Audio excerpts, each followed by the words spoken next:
지난 석주에는 성찬과 자매교회의 강단을 지원하는 일과 부활절이 연이어 있어서 우리는 넉 주 만에 이 오순절 강설로 돌아오게 되었습니다. 사도행전 2장에 나오는 이 오순절 강설의 내용을 살펴보는 것이 오늘로 11번째입니다. 오순절에 사도들은 한 목소리로 선언하기를 죄인들의 손에 죽임을 당하셨으나 부활하신 그리스도께서 지극히 높아지셔서 성신을 부어주시는 마지막 구원의 시대가 시작되었으니 회개하고 예수 그리스도의 이름으로 세례를 받으라 합니다. 그렇게 하면 하나님께서 사죄와 성신을 선물로 주신다고 약속합니다. 그게 사도행전 2장 38절 말씀입니다. 이어 39절에서 이 약속의 대상이 누구인가를 밝히는데 그 대상은 너희와 너희 자녀와 모든 먼데 사람 곧 주 우리 하나님이 얼마든지 부르시는 자들에게 이 약속을 하신 것이라 합니다.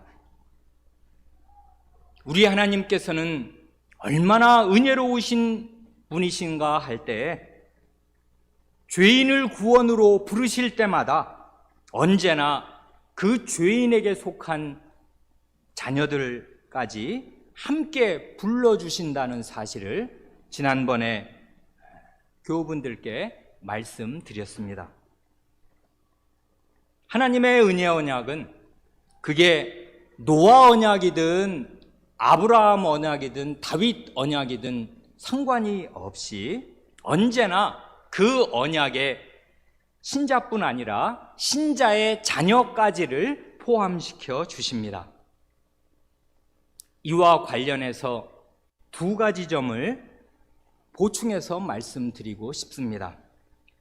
첫 번째는 지난번에 강조해서 말씀드리기도 한 것인데 이 은혜를 권리로 둔갑시켜서는 안 된다 하는 것입니다. 은혜를 권리로 둔갑시키는 오류에 빠지면 다수의 유대인들이 그러하였듯이 선민의식으로 망합니다. 하나님께서 죄인을 부르실 때 죄인뿐 아니라 그에게 속한 어린 자녀들까지 불러주신다는 것은 오직 하나님이 어떤 분이신가, 하나님이 얼마나 은혜로우신 분인가를 나타내는 것이지 죄인이 그 사실을 자기의 자동적인 권리로 주장하거나 요구할 수 있는 것이 아닙니다. 우리 가운데는 어린 사람들도 많이 있으니까 어린이들도 깨달을 수 있도록 이걸 그냥 유치하지만 간단한 비유로 말한다면 자비로우신 대왕이 자기 왕궁 밖에서 추위에 떨고 있는 거지, 노숙자를 불쌍히 여겨서 그 불쌍한 정령이 가련하여서 그에게 금화를 하사하면서 함께 추위에 떠는 그 거지의 자식 목까지 챙겨 주었다 가정해 보지요. 그럴 때 그 옆에 있는 다른 거지도 그 왕에게 금화를 받으면서 내 자식 것은 왜 안 주시오? 하고 요구할 수는 없다 그것입니다. 이건 죄인이 하늘의 왕께 요구할 수 있는 것이 아닙니다. 어떤 은혜도 마찬가지입니다. 은혜는 받을 자격 없는 자에게 거저 주시는 하나님의 자비일 뿐입니다. 그러니 우리는 은혜를 주시는 하나님을 바라보는 것이지 내 안에 있는 어떤 권리를 주장하는 것이 아닙니다.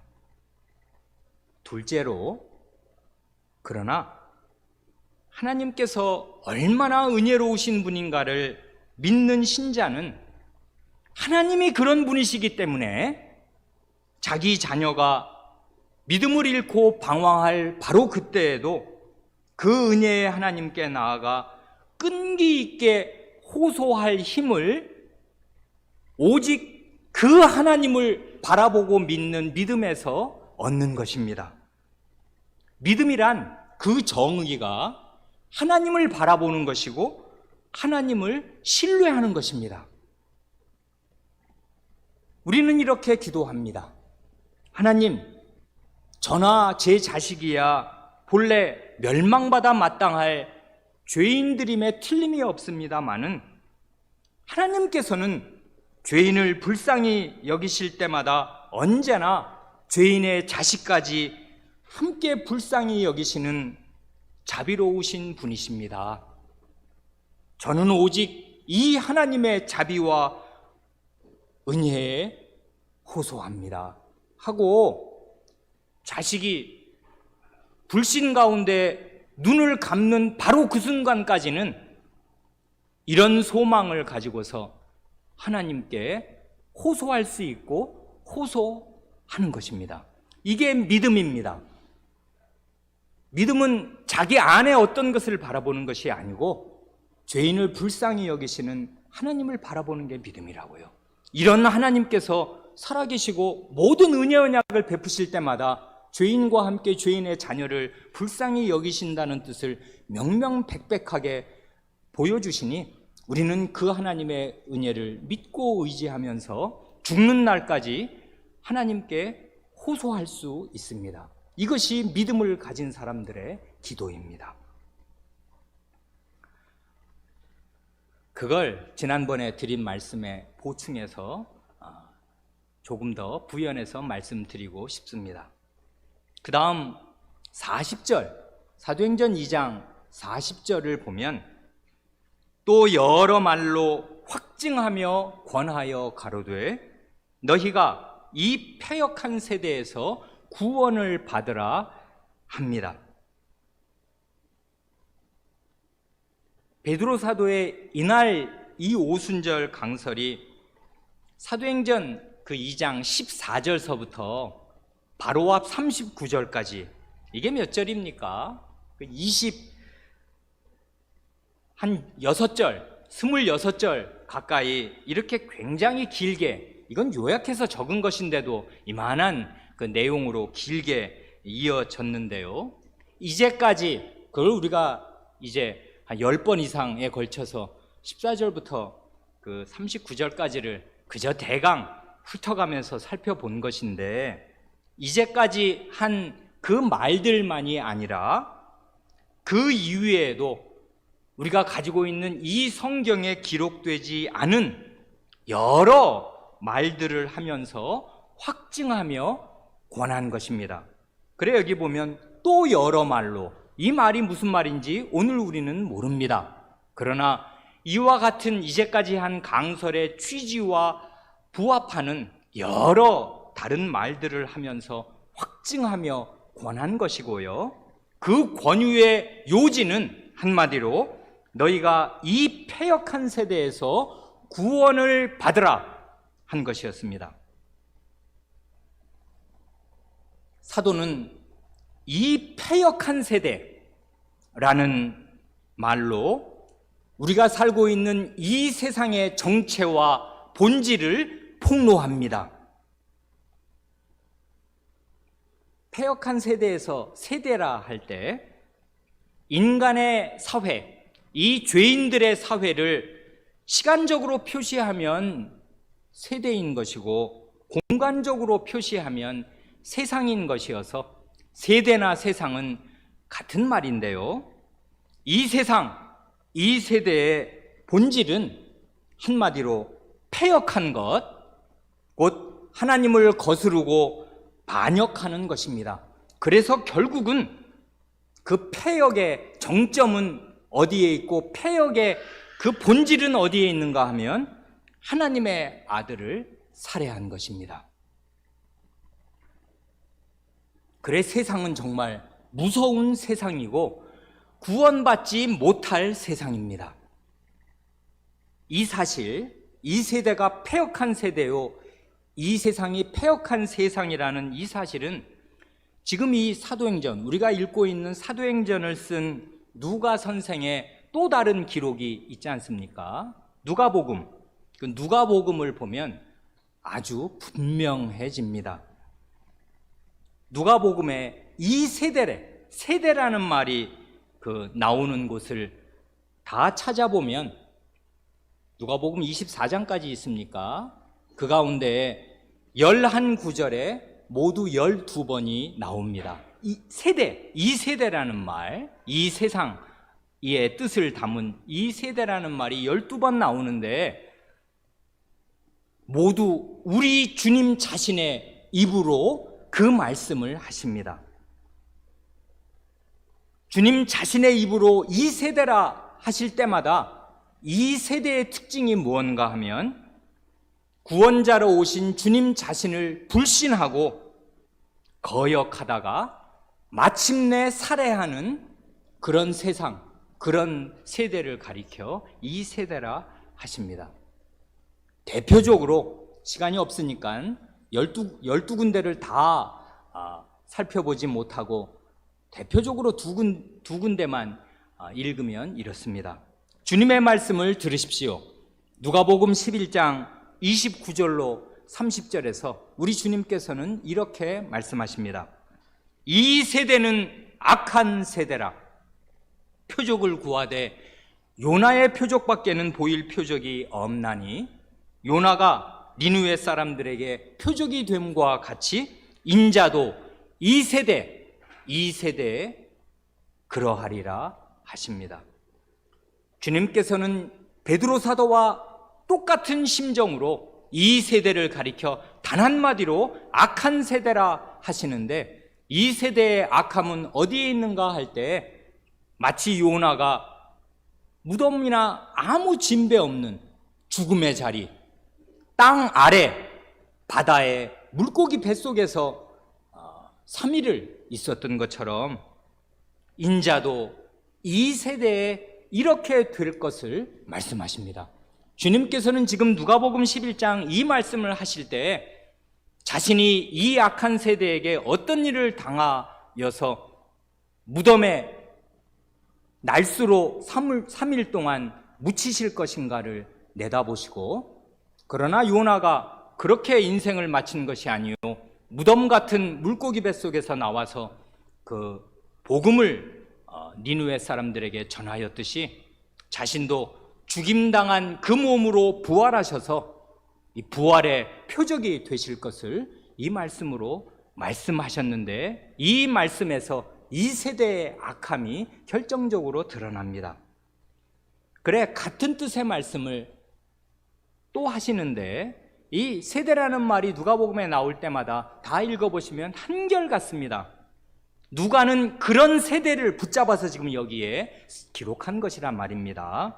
누가복음 17장 25절 한 절을 더 읽으면 이렇습니다. 인자가 먼저 많은 고난을 받으며 이 세대에게 버린 바 되어야 할지니라. 이 세대는 어떤 세대인가 할 때 하나님의 아드님 예수 그리스도에게 많은 고난을 가하면서 그 예수님을 헌신짝처럼 버린, 죽음 가운데 내던진 그런 세대입니다. 이런 악한 세대에서 우리가 삽니다. 그러니까요, 너희가 이 패역한 세대에서 구원을 받으라 할 때 이 말은 이게 하나님 편에서 보든지 사람 편에서 보든지 사안의 심각성으로 보든지 온 인류에게는 이 말을 듣는 그때가 마지막 기회입니다. 막차를 놓치면 더 이상의 기회는 역사 가운데 없는 것입니다. 하나님께서는 마지막 카드를 내미셨습니다. 죄악과 반역으로 일관된 이 인류의 긴 역사를 길이 참으신 끝에 죄인을 구원하실 마지막 최후의 수단으로 아드님을 보내셨습니다. 그러나 인류는 그 아드님을 불신하고 모욕하고 살해하였습니다. 하나님께서는 그렇게 살해당한 자신의 아드님을 다시 살리셔서 아드님을 살해한 그 죄인들의 주와 구주로 제시하십니다. 그러니 하나님께서 자신의 사도를 통해서 너희가 이 패역한 세대에서 구원을 받으라 말씀하실 때 하나님께서는 더할 나위 없이 진지하신 것입니다. 하나님께도 이것이 마지막 기회입니다. 더 이상의 기회 없습니다. 그러니 이 말씀 앞에 서 있는 사람은 둘 중에 하나입니다. 곧 하나님의 아드님을 살해한 이 세상, 이 세대에 속하여 그 죄악 가운데 그대로 머물러 있겠는가? 아니면 자기 죄를 회개하고 예수 그리스도를 주와 구주로 모시고 살 것인가? 양자택일, 둘 중에 하나일 뿐입니다. 이건 결국 하나님을 어떤 분으로 만날 것인가 하는 문제와 완전히 같습니다. 즉, 죄인으로서 하나님을 만날 때 원수들에게 자기 아들을 복생자를 살해당해서 응징의 칼날을 가는 분노의 왕, 진노의 심판자로 하나님을 만날 것인가? 아니면 친아드님의 목숨을 값으로 치르고서라도 나 같은 죄인을 자신의 아들과 딸들로 얻고자 하시는 사랑의 아버지로 하나님을 만날 것인가? 둘 중에 하나입니다.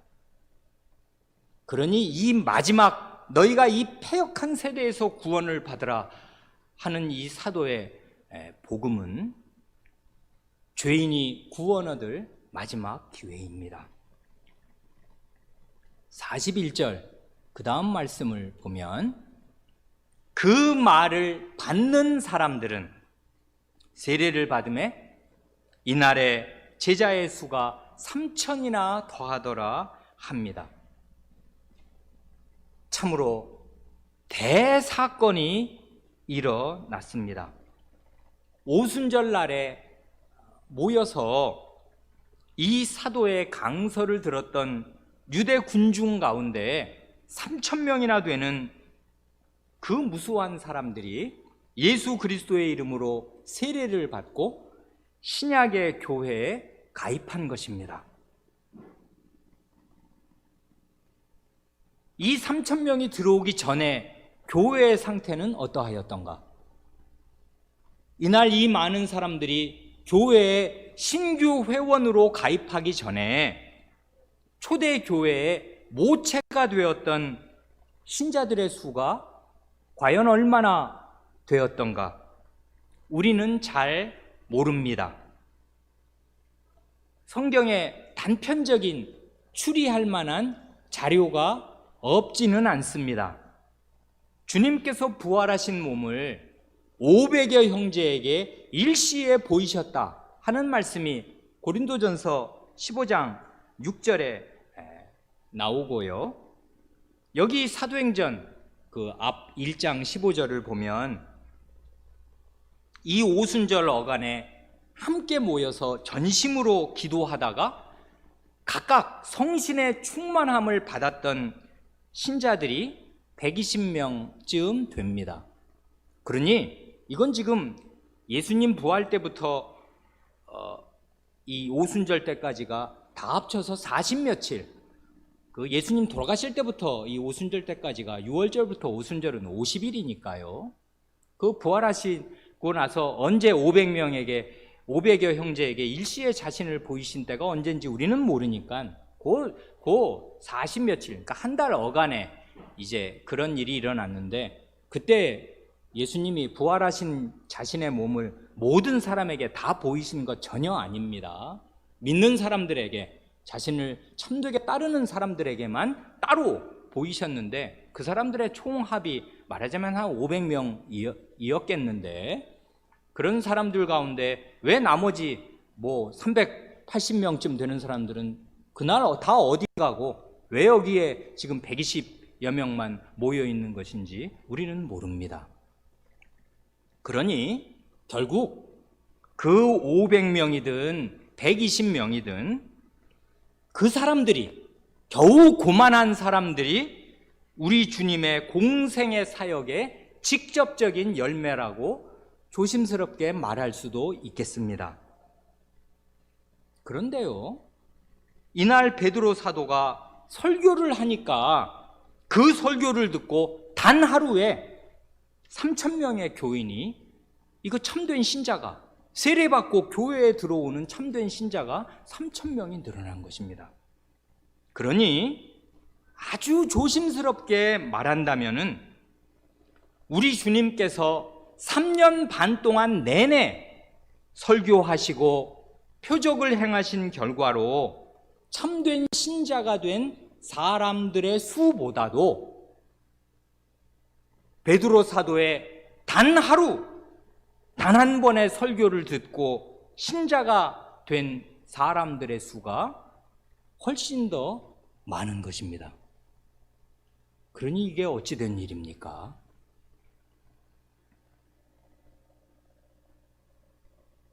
이건 베드로 사도의 능력이 예수 그리스도의 능력보다 더 크다는 걸 뜻하는 게 전혀 아닌 줄을 우리가 다 압니다.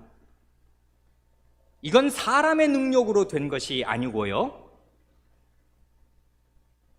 성신님의 능력으로 된 것이고, 높아지신 그리스도 자신께서 성신과, 자신이 내려보내신 성신님과 성신의 종이 된 이 사도들을 자신의 종으로 부려 쓰셔서 이루신 일임에 틀림이 없습니다. 그러나 또한 분명한 사실은, 그리고 중요한 사실은, 이렇게 높아지신 그리스도께서 자신의 일을 친히 하실 때 자신의 입으로, 자신의 손으로 교회를 쓰셔서, 교회를 자신의 입처럼 쓰시고 자신의 손과 발처럼 쓰셔서 이렇게 큰 일을 이루어 주셨다 하는 사실입니다. 교회는 문자 그대로 그리스도의 몸입니다. 그리스도와 일체라고요. 그리스도의 분신이라고요. 교회란 무엇인가 할 때 이 사실을 보면 놀랍습니다.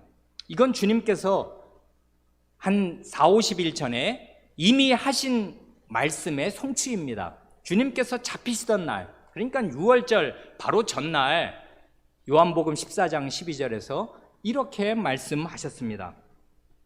내가 진실로 진실로 너희에게 이르노니 나를 믿는 자는 나의 하는 일도 할 것이요 나의 하는 일을 저도 할 것이요 또한 이보다 큰 것도 하리니 이는 내가 아버지께로 감이니라 하십니다. 주님께서 친히 잡히시던 그 밤에 제자들을 격려하시면서 하신 말씀이 이것입니다. 나를 믿는 자는 내가 하는 일을 저도 한다.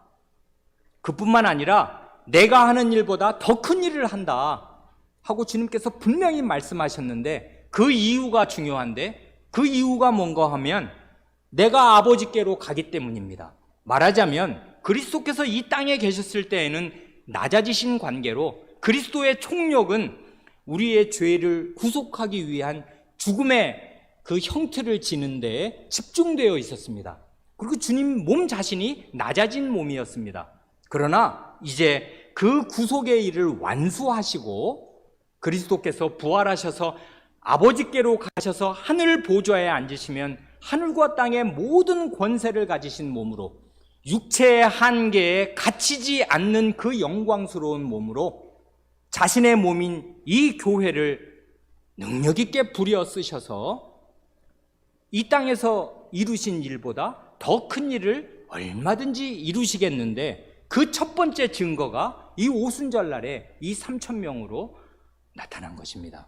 그러니 주님의 말씀은 진실되고, 주님의 말씀의 진실됨을 우리는 볼 때 주님의 말씀을 입증하는 그 능력의 현장에 교회를 수족으로 써주셨다는 사실, 교회를 주님의 혀와 입으로 써주셨다는 사실에 우리는 탄복합니다. 여기에 우리의 긍지와 우리의 자랑과 우리의 감사와 우리가 이 땅에서 살아야 할 이유가 있습니다. 우리는 시시한 사람들이 아닙니다. 우리는 죽을 죄인들이요 멸망받을 죄인들이나 회개하고 예수 그리스도의 이름으로 세례를 받아서 그리스도의 몸인 교회의 지체가 되는 그때부터 주님께서 이 지상에서 하신 일보다 더 큰 일을 하려면 하겠습니다. 주님께서 우리를 써주시면 우리는 그 영광스러운 일에 수종을 드는 영광스러운 주님의 종들로 살겠습니다. 이게 교회의 영광입니다. 또 하나 주목해서 볼 것이 있습니다. 이렇게 초대교회의 구성원이 된 신자들을 가리켜 뭐라고 부르는가 하면, 여기 보면 제자의 수가, 이날에 제자의 수가 3,000이라 더하더라 하지 않습니까? 교회 신자를 뭐라 부르는가 하면 제자라 합니다. 우리 초등학생들, 우리 사랑하는 초등학생들 생각하면서 누구의 제자라 하시는 건가 물어보고 싶습니다. 큰 소리로 대답할 수 있겠습니까? 두말할 나위도 없습니다. 예수 그리스도의 제자라 그 말이겠습니다. 그런데 제자란 뭡니까? 초등학생이라도 이건 다 알 것입니다. 스승의 가르침, 선생님의 가르침을 배우고 따르는 사람들이 제자입니다. 여기에 우리 교인의 정체성이 확 드러납니다. 교회의 교인은 어떤 사람입니까? 교인의 정체성은 어디에 있는가가 자명해집니다. 신자는 누구인가, 교인은 누구인가 할 때 예수 그리스도의 제자로서 스승인 그리스도의 모든 말씀을 힘써 배우고 지키고 사는 사람, 그가 교인입니다. 그러므로 너희는 가서 모든 족속, 모든 민족으로 제자를 삼아 그 다음 넘어가서 내가 너희에게 분부한 모든 것을 가르쳐 지키게 하라 하신 주님의 승천하실 때의 대위임령의 말씀, 바로 그것입니다. 그리스도의 제자가 되어서 할 일이란 단 하나인데, 그리스도의 모든 분부, 그리스도의 모든 말씀을 다 배우는 것이고 지키고 사는 것, 그것입니다. 그게 교인의 정체성입니다. 이제 드디어 우리는 이 중요한 42절, 사도행전 2장 42절에 이르렀습니다. 저희가 사도의 가르침을 받아 서로 교제하며 떡을 떼며 기도하기를 전혀 힘쓰니라. 아멘. 지금 우리 교회는 교회란 무엇인가 하는 큰 주제를 생각해 나가는 중인데요. 성신께서 충만히 임하시고 강력하게 역사하신 이 초대교회, 곧 높아지신 예수 그리스도의 교회가 어떤 모습인가를 이 구절은 너무나 잘 보여줍니다. 그래, 목사로서 저는 교우 여러분들과 함께 교회란 무엇인가를 살필 때 맨 먼저 주님께서 교회라는 이 말을 복음서에서 처음 하신 그곳 마태복음 16장과 18장을 살펴서 교회가 어떻게 죽음의 권세, 이 세계를 다 뒤덮고 있는 공동묘지와 하등 다를 것이 없는 이 세상 한복판에서, 이 패역한 세대에서 어떻게 죽음의 권세가 침해하지 못하는 생명의 공동체, 영원한 생명이 가득한 자신의 거룩한 사회를 세우시는가? 그리고 그 교회는 오합지졸의 모임이 아니요 주님의 말씀이 관철되는 교회인 거로 어떻게 거룩한 권징이 시행되는가를 16장, 마태복음 16장 18절에서 살폈고, 그리고 나서 초대 그런 그리스도의 말씀이 응하여서 역사 가운데 실체로 드러난, 마태복음 16장에서는 내가 내 교회를 세우리니 해서 미래형으로 말씀하셨지 않습니까? 그래서 과연 부활하신 주님께서 자신의 교회를 세우신 그 역사의 실체의 모습이 어떤 건가, 그거를 말씀드리려고 이 사도행전 2장 41절로 오는 날을 기다렸습니다. 그러나 이 말씀의 위력, 이 말씀의 진가를 제대로 알려면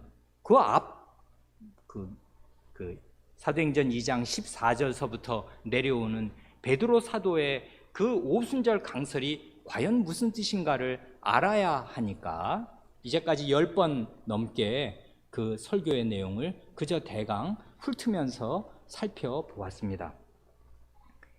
이 교회란 무엇인가를 가르쳐주는 이 중요한 구절을 바르게 이해하려면 계단을 이렇게 올라가듯이 차근차근 단계를 밟아가면 좋지 않겠나 생각합니다.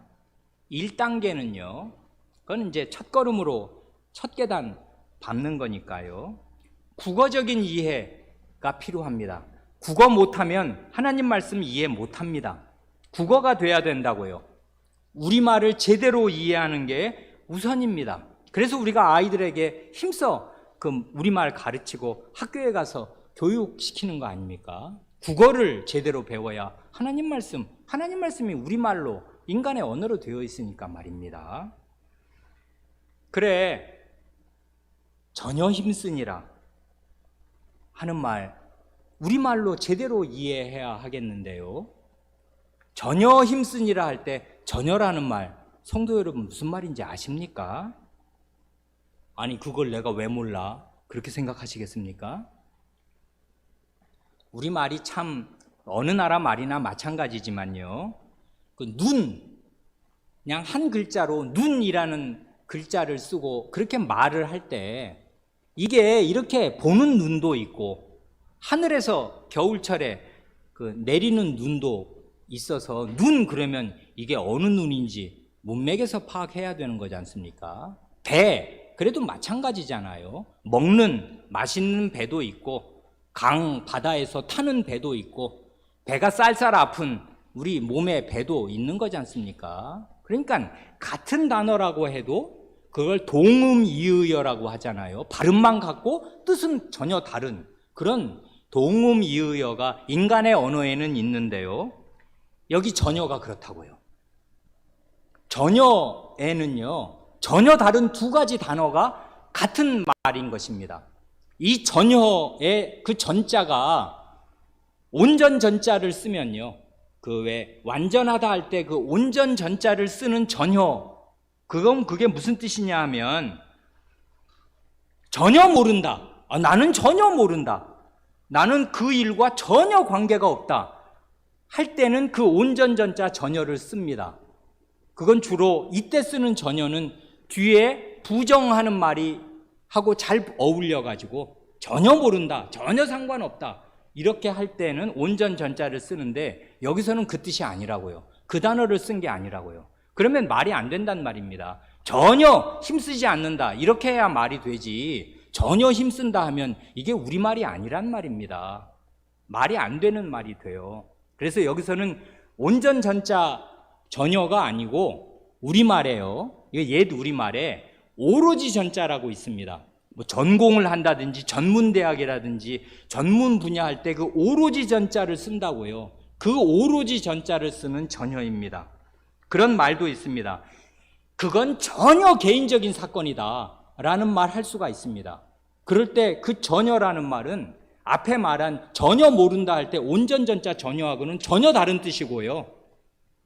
오로지, 그건 오로지 개인적인 사생활에 속한 일이지 그건 공적인 일이 아니다 할 때, 전혀 사적인 일이다 할 때는 그때 전혀는 오로지라는 뜻으로 쓴 것입니다. 그래, 여기 전혀 힘쓰니라 할 때 이 전혀는 오로지 힘쓴다 그 말인데요. 그러니까 이게 결국 무슨 말이 되냐 하면 이 일에만 힘썼다 이것입니다. 이 일에 전심전력했다 그것입니다. 온 마음과 정성을 다 기울여서 힘을 쓰는데 여기에만 주력했다 그 말입니다. 지금 전혀 힘쓰니라 하는 말. 첫째는 그것인데요.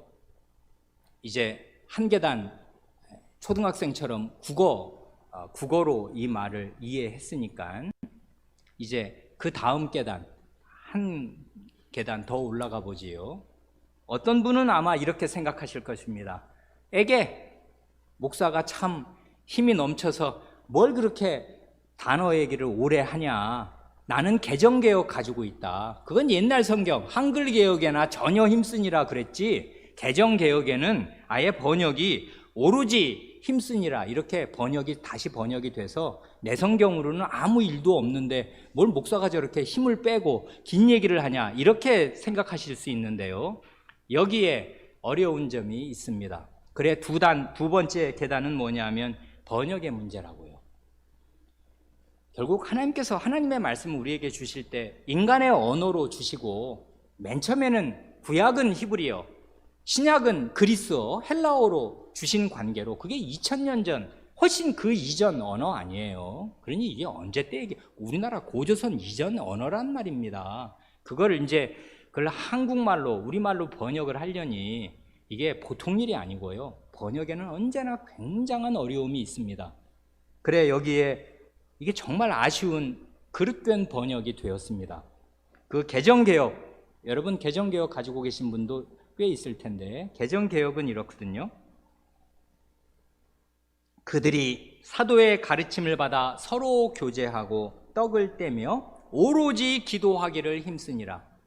개정개혁이 우리 한글 개혁보다 나은지 못한지 잘 모르겠습니다.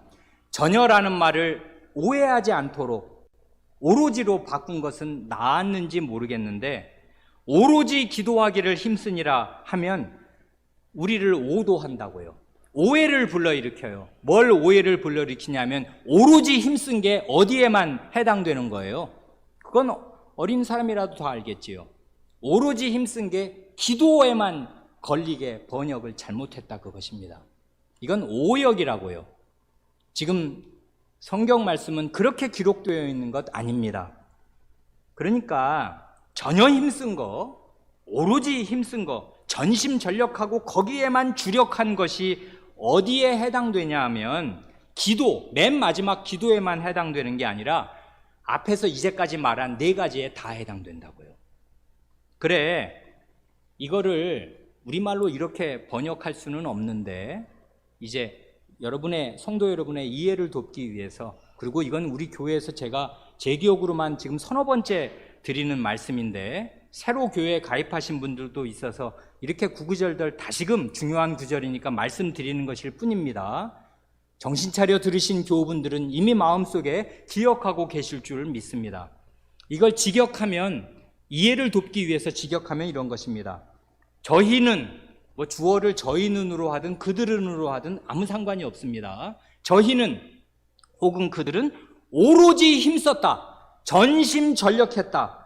다음 4가지에, 이런 뜻입니다. 지금 그 다음 4가지가 뭐냐면 사도의 가르침에, 그리고 그 교제에,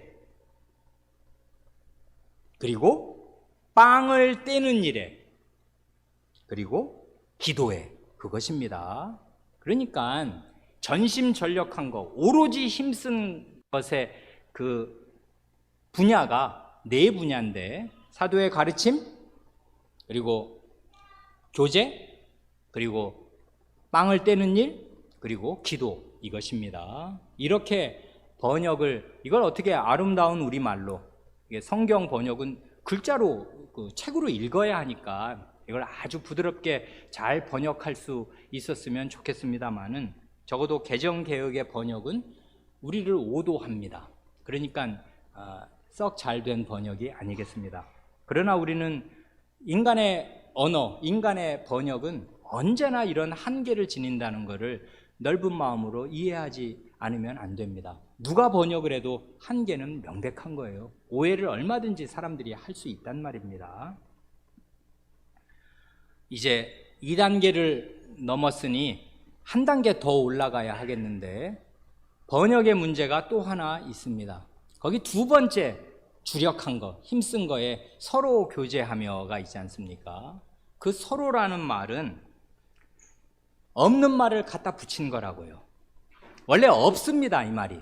그러니까 이 말을 하는 순간에 어떤 중대한 오해에 떨어지냐면 서로 교제한다 그러면 이 서로에 해당되는 게 누구겠어요?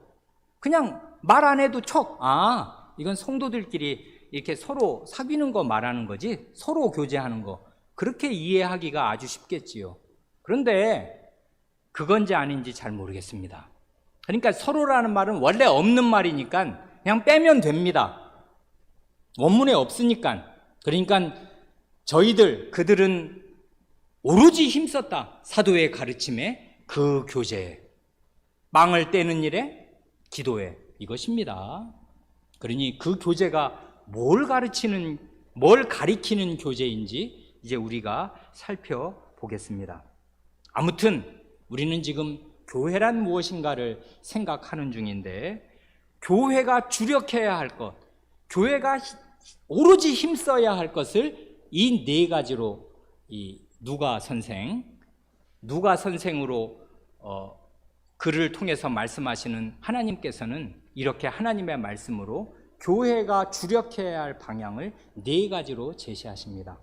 오늘은 시간이 많이 가서 서론적으로 이 구절의 그 바른 번역, 원래 뜻이 뭔가, 직역하면 어떻게 되나, 거기까지만 말씀드리고 다음에 주님께서 기회를 주시면 이 구절의 뜻을 찬찬히 살피면서 우리 교회가 주님의 교회로서 어디에 힘쓰고 나아가야 할 것인가를 좀 더 생각하겠습니다. 기도하시겠습니다.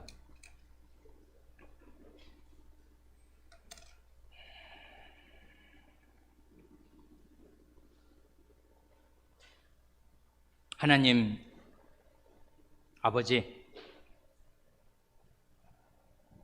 저희는 패역한 세상의 일부요, 하나님을 거스르고 결국은 저희 죄 때문에 아드님께서 피 흘려 목숨이 끊어지지 않으시면 안 되었으므로 그 피가 없이는 저희의 죄가 손톱만큼도 해결되려야 될 수가 없으므로 저희 자신은 그리스도를 살해한 주범들이요 장본인인 것을 주님 앞에 자백합니다.